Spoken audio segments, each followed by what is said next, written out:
السلام عليكم ورحمة الله وبركاته.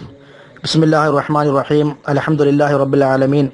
الصلاة والسلام على رسوله الأمين محمد وعلى آله وصحابه أجمعين. أما بعد فاتقوا الله عباد الله. فأعوذ بالله من الشيطان الرجيم. يا أيها الذين آمنوا اتقوا الله حق تقاته ولا تموتن إلا وأنتم مسلمون. പ്രിയമുള്ള സഹോദരന്മാരെ സഹോദരികളെ, അള്ളാഹു സുബ്ഹാനഹു വ തആലയെ സൂക്ഷിച്ചുകൊണ്ട് നല്ലവരായി ജീവിക്കണമെന്ന് എന്നോടും നിങ്ങളോടുമായി ഉണർത്തുകയാണ്, ഉപദേശിക്കുകയാണ്. അള്ളാഹു തആല അനുഗ്രഹിക്കുമാറാകട്ടെ.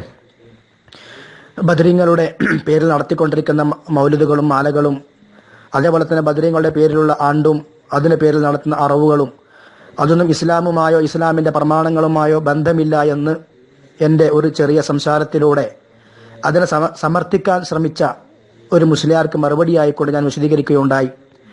പക്ഷേ ഇത്തരം അന്ധവിശ്വാസങ്ങൾ സമൂഹത്തിൽ നിന്ന് ഇല്ലാതെയായി പോയി കഴിഞ്ഞാൽ അത് തങ്ങളുടെ വയറ്റുപഴുപ്പിന് കാരണമാകുന്ന, വയറിനെ ബാധിക്കുന്ന പ്രശ്നമാണ് എന്ന് പല മുസ്ലിയാക്കന്മാർക്കും അറിയാം. കാരണം പഴയ കാലഘട്ടമല്ല ഇപ്പോൾ. വാട്സപ്പിലൂടെയും ഫേസ്ബുക്കിലൂടെയുമായി ഒട്ടേറെ ജനങ്ങൾ ഈ സത്യാവസ്ഥ മനസ്സിലാക്കുകയും പ്രാമാണികമായ വിഷയങ്ങൾ ധരിക്കുകയും ചെയ്തു കഴിഞ്ഞാൽ, പ്രമാണങ്ങൾ ഉൾക്കൊണ്ടു കഴിഞ്ഞാൽ ഈ ബിദ്അത്തിനെ, അന്ധവിശ്വാസത്തെ, ശിർക്കൻ പ്രവർത്തനത്തെ പലരും മാറ്റിവെക്കുമെന്ന് മനസ്സിലാക്കിയ ആ ഉസ്താദ് വീണ്ടും ചില ന്യായീകരണങ്ങളുമായി രംഗത്ത് വരികയാണ് ഉണ്ടായിട്ടുള്ളത്.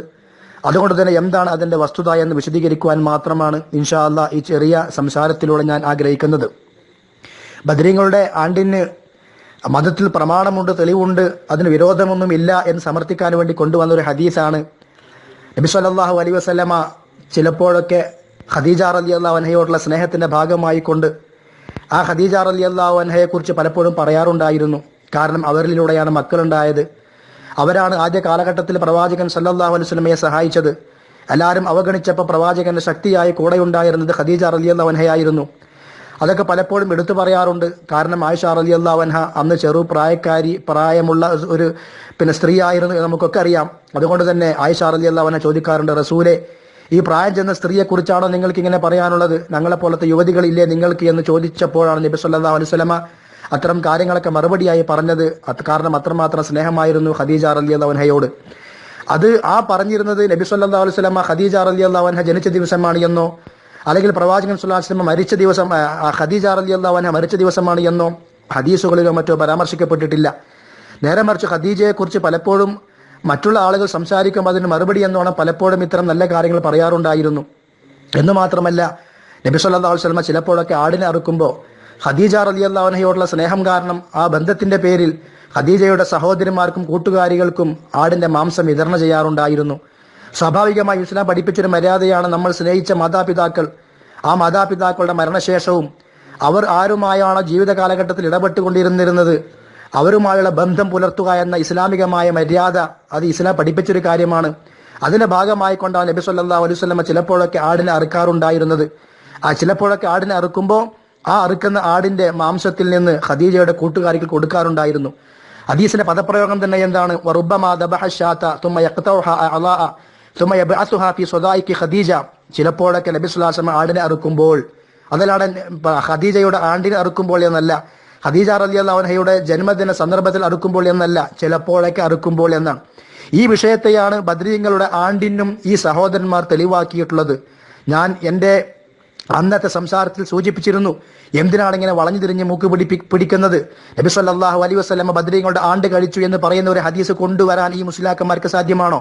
ഇതൊരു വെല്ലുവിളിയല്ല, വെല്ലുവിളിയായി പറയുകയല്ല. പക്ഷേ പാവപ്പെട്ട മുസ്ലിം സമൂഹത്തെ അവരുടെ അറിവില്ലായ്മയെ ചൂഷണം ചെയ്തുകൊണ്ട് അന്ധവിശ്വാസത്തിൽ അടിയുറപ്പിച്ച് നിർത്താൻ വേണ്ടി ശ്രമിക്കുന്ന മുസ്ലിയാക്കന്മാർ, അവരെ കൊണ്ട് ശിർക്കുകളും ബിദ്അത്തുകളും ചെയ്യിപ്പിക്കുന്ന മുസ്ലിയാക്കന്മാർ ഇതിന് മറുപടി കൊണ്ടുവരേണ്ടതുണ്ട്. നബി സല്ലല്ലാഹു അലൈഹി വസല്ലമ ബദരീങ്ങളുടെ ആണ്ടിന്റെ ഭാഗമായി അറുത്തത് എന്തിനെയാണ്? അന്ന് ആടില്ലായിരുന്നോ? അന്ന് ഒട്ടകമില്ലായിരുന്നോ? അന്ന് പ്രത്യേകമായി എന്തെങ്കിലും വിതരണം ചെയ്യാൻ കാരക്കയില്ലാഞ്ഞിട്ടായിരുന്നോ? അന്ന് പ്രത്യേകമായി എന്തെങ്കിലും ഇബാദത്തുകൾ നബി സല്ലല്ലാഹു അലൈഹി വസല്ലമ ചെയ്തോ? ഈ ബിദ്അത്തുകളും ശിർക്കുകളും ചെയ്യുന്ന മുസ്ലിയാക്കന്മാർ, ഈ ഇല്ലാത്ത തെളിവുകൾ ന്യായീകരിച്ചുകൊണ്ട് തെളിവുണ്ടാക്കുന്ന മുസ്ലിയാക്കന്മാർ, ഇതിന് മറുപടി പറയൽ നിങ്ങളുടെ ബാധ്യതയാണ് എന്നുകൂടി സാന്ദർഭികമായി സൂചിപ്പിക്കുകയാണ്. എനിക്ക് വായടപ്പൻ മറുപടി എന്നൊക്കെ പറയുമ്പോൾ ആലോചിക്കണം, ഈ മറുപടി ഇത് പ്രാമാണികമാണ്, മുസ്ലിയാരോടുള്ള വെറുപ്പ് തീർക്കല്ല. നേരെ മറിച്ച് മുസ്ലിം സമൂഹം അവർ അറിവില്ലാത്തവരാണ്, അവർ ഇതിനെ വലിയ കാര്യമായിട്ട് കാണുകയാണ്. മരിച്ചുപോയ ഈ മഹാത്മാക്കളെ വിളിച്ചു പ്രാർത്ഥിക്കുന്ന, അവരിൽ തവക്കുൽ അർപ്പിക്കുന്ന, അവരുടെ പൊരുത്തവും തൃപ്തിയും ആഗ്രഹിച്ചുകൊണ്ട് പ്രവർത്തനങ്ങൾ ചെയ്യുന്ന ഒരു അവസ്ഥയിലേക്ക് ഇന്ന് എത്തിച്ചേർന്നിട്ടുണ്ടെങ്കിൽ അതിന് കാരണക്കാർ ഈ മുസ്ലിയാക്കന്മാരാണ് എന്നുള്ളത് കൊണ്ടാണ് ഇത്ര വൈകാരികമായി സംസാരിക്കുന്നത്. അത്ഭുതകരമെന്ന് പറയട്ടെ, നബി സല്ലല്ലാഹു അലൈഹി വസല്ലമയുടെ ജന്മദിനം ആഘോഷിക്കാൻ തെളിവെന്താ? അത് ഖദീജ റളിയല്ലാഹു അൻഹയുടെ കൂട്ടുകാരികൾക്ക് ആടിനെ അറുത്തു കൊടുത്തു. മരിച്ചവരെ ആണ്ട് കഴിക്കാൻ തെളിവെന്താ? അതും ഇത് തന്നെ. വല്ലാത്തൊരു കഷ്ടം മുസ്ലിയാരെ നിങ്ങളുടെ കാര്യം. ജനനത്തിനും തെളിവ് ഒന്ന്, മരിച്ചു കഴിഞ്ഞാൽ അതിന്റെ ആണ്ട് കൊണ്ടാടാനോ അതിനും തെളിവൊന്ന്. നിങ്ങൾ തെളിയിക്കണം, നിങ്ങൾ തെളിയിക്കേണ്ടതുണ്ട്. നബി സല്ലല്ലാഹു അലൈഹി വസല്ലമ ആടിനെ അറുത്തു എന്ന് പറയുന്നത് ഖദീജ റളിയല്ലാഹു അൻഹയുടെ പൊരുത്തം കിട്ടാനാണോ? ദണ്ണം വബാ മുസീബത്ത് അതൊക്കെ മാറാൻ വേണ്ടിയിട്ടാണോ? അതിന്റെ പേരിലാണല്ലോ നിങ്ങൾ ബദരീങ്ങളുടെ ആണ്ട് കഴിക്കുന്നത്. പ്രയാസങ്ങൾ നീങ്ങണം എന്ന ആഗ്രഹത്തോടു കൂടിയാണല്ലോ നിങ്ങൾ ബദരീങ്ങളുടെ ആണ്ട് കഴിക്കുന്നത്. നബി സല്ലല്ലാഹു അലൈഹി വസല്ലമ ഖദീജ ആടിനെ അറുത്തിട്ട് വിതരണം ചെയ്യുമ്പോൾ ഖദീജ റളിയല്ലാഹു അൻഹയുടെ പൊരുത്തം കൊണ്ട്, ഖദീജ റളിയല്ലാഹു അൻഹയുടെ തൃപ്തി ഞങ്ങൾക്ക് ലഭിക്കണമെന്ന ഉദ്ദേശത്തോടു കൂടിയായിരുന്നോ? പ്രവാചകന്റെ വീട്ടിലെ പ്രയാസങ്ങളും പട്ടിണികളും കഷ്ടപ്പാടുകളും നീങ്ങാൻ വേണ്ടിയിട്ടായിരുന്നോ?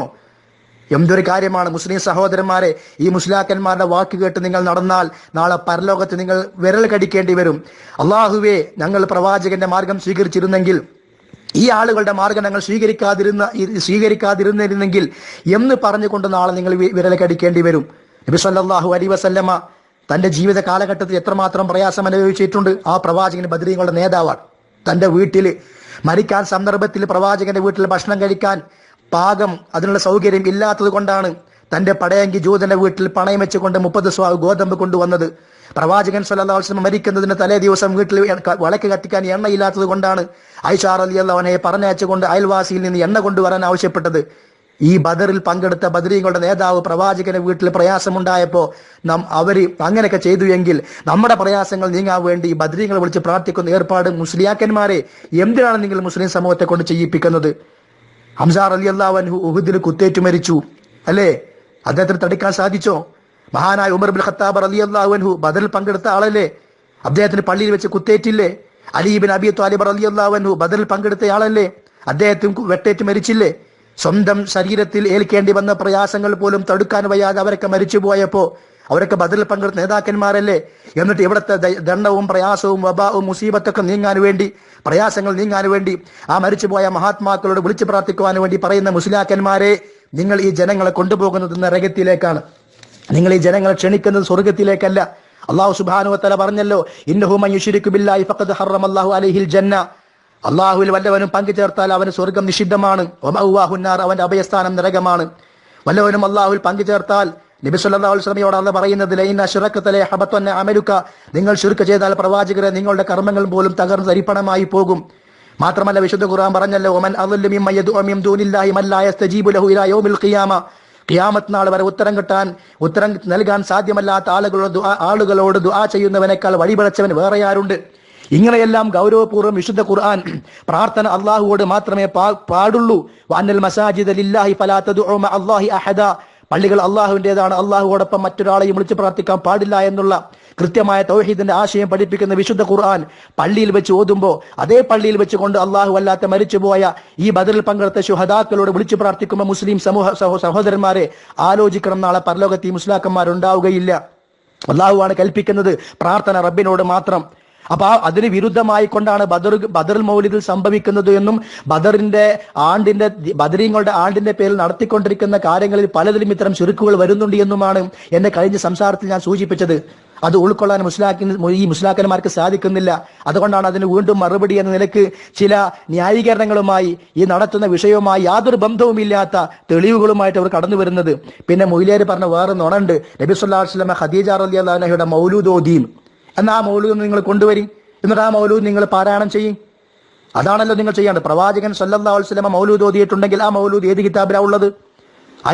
ഖദീജ റളിയല്ലാഹു അൻഹയെ കുറിച്ച് ആയിഷ റളിയല്ലാഹു അൻഹ ചില കാര്യങ്ങളൊക്കെ പറഞ്ഞപ്പോൾ അതിന് മറുപടി എന്നോണം പ്രവാചകൻ ചില കാര്യങ്ങളൊക്കെ പറഞ്ഞു. അത് ഖദീജ റളിയല്ലാഹു അൻഹയുടെ ജന്മദിനാഘോഷം വന്നപ്പോഴോ അല്ലെങ്കിൽ അവരുടെ മരിച്ച ദിവസം വന്നപ്പോഴോ അല്ലെങ്കിൽ ബദരീങ്ങൾ ആണ്ടിന്റെ ദിവസമോ ആയിരുന്നോ? എന്തെല്ലാം വിഡ്ഢിത്തരമാണ് മുസ്ലിയാക്കന്മാരെ നിങ്ങൾ സമൂഹത്തോട് പറഞ്ഞുകൊണ്ടിരിക്കുന്നത്. പിന്നെ ഞാൻ എന്റെ അന്നത്തെ സംസാരത്തിൽ സൂചിപ്പിച്ചിരുന്നു, നബി സല്ലല്ലാഹു അലൈഹി വസല്ലം സദസ്സിലേക്ക് കടന്നു വന്നപ്പോ ഞങ്ങളുടെ കൂട്ടത്തിൽ അദൃശ്യകാര്യങ്ങൾ അറിയുന്ന ഒരാളുണ്ട് എന്ന് പറഞ്ഞപ്പോൾ നബി സല്ലല്ലാഹു അലൈഹി വസല്ലം അതിനെ എതിർത്തു. അത് പറയരുത് മക്കളെ, നിങ്ങൾ ആദ്യം പറഞ്ഞിരുന്ന പോലെ പറഞ്ഞോളൂ എന്ന് നബി സല്ലല്ലാഹു അലൈഹി വസല്ലം പറഞ്ഞു എന്ന ഹദീസിൽ വരുന്നുണ്ട്. അത് വിശദീകരിച്ചുകൊണ്ട് ഞാൻ പറഞ്ഞു, പ്രവാചകൻ സല്ലല്ലാഹു അലൈഹി വസല്ലം പറഞ്ഞ കാര്യം അറിയുന്ന ആളല്ല. അതും മുസ്ലിയാർക്ക് പറ്റിയില്ല. അപ്പൊ ഞങ്ങളെ കുറിച്ച് ഇങ്ങോട്ട് ആരോപണം പറയാണ്, അടിസ്ഥാനപരമായ വിശ്വാസങ്ങളിൽ വിശ്വാസമില്ലാത്ത ആളുകളാണ് മുജകൾ, വഹാബികൾ എന്ന് പറഞ്ഞുകൊണ്ട്. സത്യത്തിൽ വിശുദ്ധ ഖുർആനിൽ വന്നിട്ടുള്ള ഒരു വചനം മുസ്ലിയാർ അവിടെ എടുത്തു ഉദ്ധരിച്ചു. ആലിമുൽ ഗൈബി ഫലാ യുദ്ഹിറു അലാ ഗൈബിഹി അഹദ. അല്ലാഹു തആല ഗൈബ് അറിയുന്നവനാണ്, ആ ഗൈബ് വേറെ ആൾക്കും അല്ലാഹു തആല പറഞ്ഞു കൊടുക്കുകയില്ല.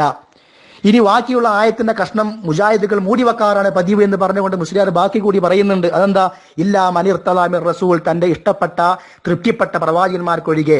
അപ്പൊ ഈ ഭാഗം നമ്മൾ മൂടിവെച്ചു, അമ്പിയാക്കന്മാർക്ക് അല്ലാഹു തആല ഗൈബ് അറിയിച്ചു കൊടുക്കൂല എന്ന ഞങ്ങളുടെ വാദം എന്ന് സമർത്ഥിക്കാനാണ് മുസ്ലിയാക്കന്മാർ ശ്രമിക്കുന്നത്. അല്ല മുസ്ലിയാരെ, നിങ്ങൾക്ക് തെറ്റുപറ്റിപ്പോയി, അല്ലെങ്കിൽ നിങ്ങൾ മനഃപൂർവ്വം ജനങ്ങളെ തെറ്റിദ്ധരിപ്പിക്കുന്നു. ഞാൻ പറഞ്ഞത് എന്താണ്? അമ്പിയാക്കന്മാരാകട്ടെ ഔലിയാക്കന്മാരാകട്ടെ ലോകത്ത് മുത്തലക്കായ നിലക്ക് ഗൈബ് അറിയുന്ന ഒരാളും ഇല്ല. അത് ഖുർആന്റെ ഭാഷയാണ്. വലൗ കുന്തു അഅലമുൽ ഗൈബ ലസ്തക്സർതു മിനൽ ഖൈർ. പ്രവാചകൻ പറഞ്ഞില്ലേ, ഞാൻ ഗൈബ് അറിയുമായിരുന്നെങ്കിൽ ഒരുപാട് നന്മകൾ വർദ്ധിപ്പിക്കുമായിരുന്നു. ലാ യഅലമുൽ ഗൈബ ഇല്ലല്ലാഹ്, ഗൈബ് അറിയുന്നവൻ അല്ലാഹു തആല മാത്രമാകുന്നു. വമാ തദ്രി നഫ്സും മാദാ തക്സിബു ഗദാ വമാ തദ്രി നഫ്സും ബിഅയ്യി അർദിൻ തമൂത്ത്. നാളെ എന്ത് സമ്പാദിക്കുമെന്നോ എവിടെ വെച്ച് മരിക്കുമെന്നോ ഒരാൾക്കും അറിയില്ല. അതാണ് വിശുദ്ധ ഖുർആൻ പഠിപ്പിച്ചത്. ഇനി നബി സല്ലല്ലാഹു അലൈഹി വസല്ലമയുടെ ജീവിതകാലം എടുത്തു നോക്കൂ. ആ പ്രവാചകൻ സല്ലല്ലാഹു അലൈഹി വസല്ലം ഉഹുദിൽ ശത്രുക്കളെ കുഴിച്ച വാരിക്കുഴിയിൽ വീണില്ലേ? ഖൈബർ എന്ന പ്രവാചകനായിരുന്നുവെങ്കിൽ വാരിക്കുഴിയിൽ പോയി മനഃപൂർവ്വം വീണതാണോ? ഖൈബർ യുദ്ധം കഴിഞ്ഞ് തിരിച്ചു വരുമ്പോൾ ഒരു ജൂത പെൺകുട്ടി ഭക്ഷണത്തിന് ക്ഷണിച്ചില്ലേ? ആടിന്റെ മാംസത്തിൽ വിഷം കലർത്തി കൊടുത്തില്ലേ? പ്രവാചകൻ വായിലേക്ക് ഇട്ടല്ലോ, അല്ലാഹു തആല അറിയിച്ചു. അപ്പോൾ അത് എടുത്തു മാറ്റി തുപ്പിക്കളഞ്ഞു. കൂടെയുണ്ടായിരുന്ന സ്വഹാബി അത് കഴിച്ചു. ആ സ്വഹാബി മരിക്കുകയും ചെയ്തു. പ്രവാചകൻ ഗൈബ് അറിഞ്ഞിട്ടും മനഃപൂർവ്വം തന്നെ കൂടെയുള്ള സ്വഹാബിയെ കൊന്നതാണോ? മറുപടി പറയണം മുസ്ലിയാക്കന്മാര്. പ്രവാചകനെ വീട്ടിലേക്ക് ഖുർആൻ പഠിപ്പിക്കണമെന്ന് ആവശ്യപ്പെട്ട് വന്ന ആളുകളുടെ കൂടെ 10-70ഓളം സ്വഹാബികളെ പ്രവാചകന് പറഞ്ഞയച്ചില്ലേ? ആ സ്വഹാബികളെ വഴിയിൽ വെച്ചുകൊണ്ട് ശത്രുക്കൾ കൊന്നുകളഞ്ഞില്ലേ? ആ വന്ന ആളുകളുടെ മനസ്സുകളിൽ ഇവരെ കൊല്ലാനാണ് കൊണ്ടുപോകുന്നത് എന്ന മറഞ്ഞ കാര്യം പ്രവാചകൻ എന്തുകൊണ്ട് അറിഞ്ഞില്ല?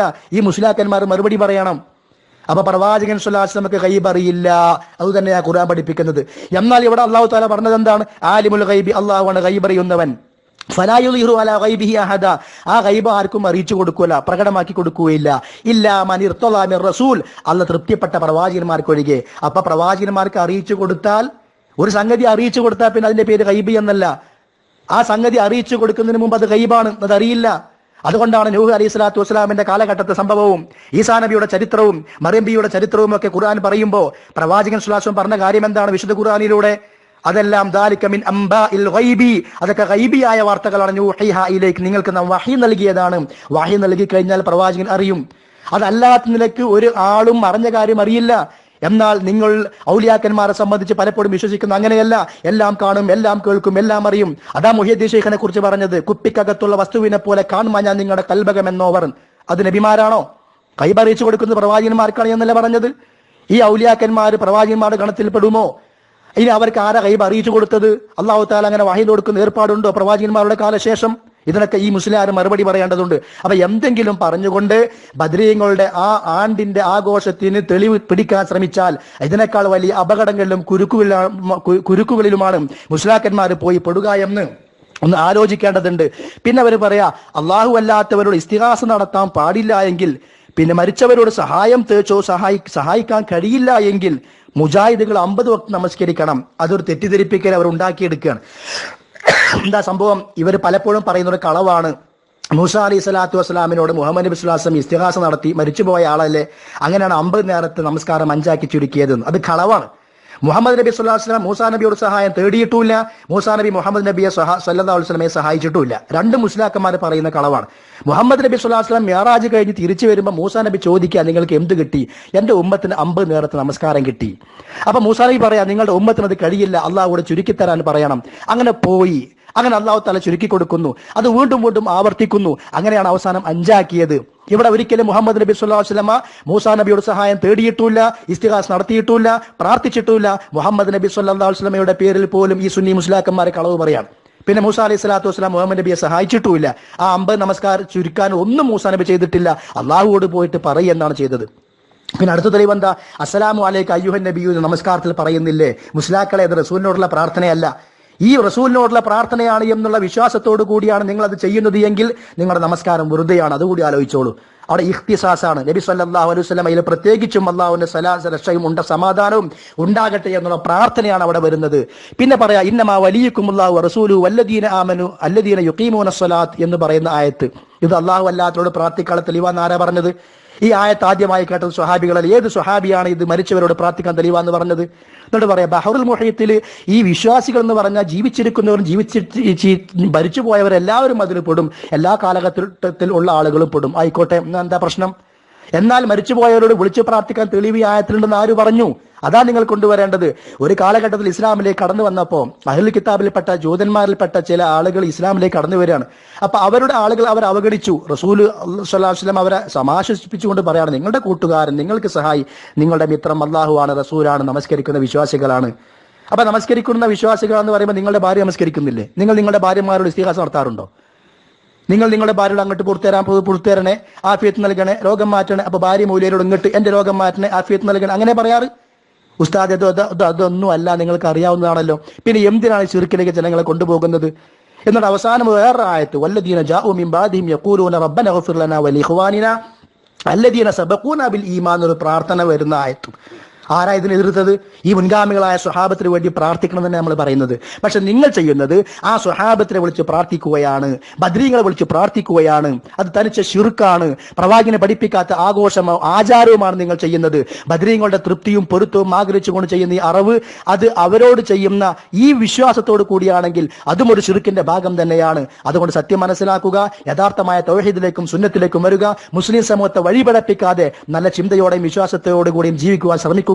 അല്ലാഹു സുബ്ഹാനഹു വ തആല എല്ലാവർക്കും തൗഫീഖ് നൽകി അനുഗ്രഹിക്കുമാറാകട്ടെ. വസല്ലല്ലാഹു അലാ നബിയിന മുഹമ്മദിൻ വഅലാ ആലിഹി വസഹബിഹി വസല്ലമ തസ്ലീമൻ കസീറ. വസ്സലാമു അലൈക്കും വറഹ്മത്തുള്ളാഹി വബറകാതുഹു.